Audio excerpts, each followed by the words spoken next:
Aska from Indonesia. Assalamu alaikum wa rahmatullahi wa barakatuh. Alaykum assalam wa rahmatullahi wa barakatuhu. Sheikh, how should I regard an Islamic advice that comes from a quote from a book of knowledge that I have not knowledge of its authenticity? For example, I sat down in a majlis in a masjid where the Sheikh took quotes from a book of tafsir that I wasn't aware of. I didn't know if I should fully trust the words spoken by this Da'ii because I'm not proficient in tafsir. A layman must not follow except his own sheikh. So we have hundreds of da'is, scholars, sheikhs, and one says right, the other says left, and the third one says either way, and the fourth one say, well, it's everywhere, and the fifth one says, well, you have to ask your heart, and whatever your heart tells you, you have to follow. I am confused. I'm totally confused. Who should I follow?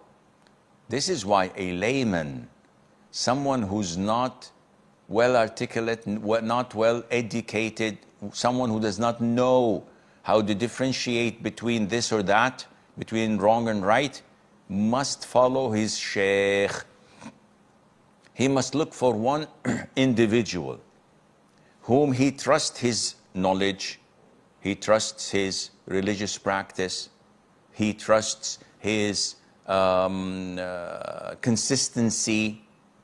The other scholars praised him and said, well, for the past X number of years, the guy was consistent, he follows the Qur'an and the Sunnah. Someone is known, not necessarily someone who's famous on Instagram or on TikTok.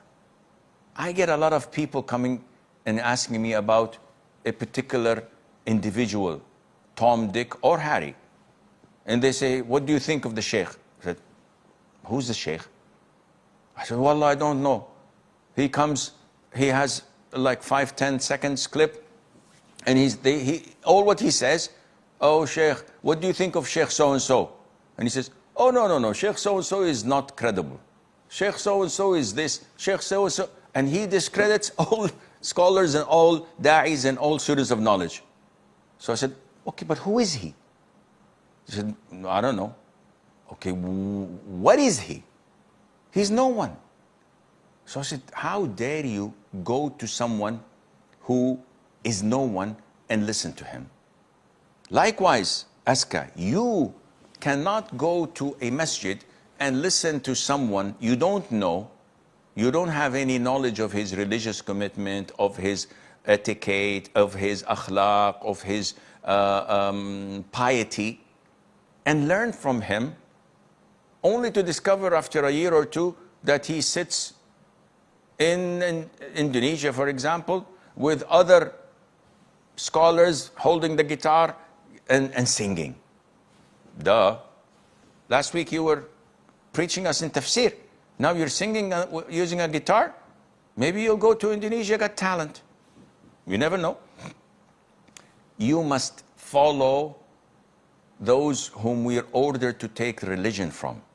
Like Ibn Sirin said, may Allah have mercy on his soul, this knowledge is religion. So know who you're taking your religion from.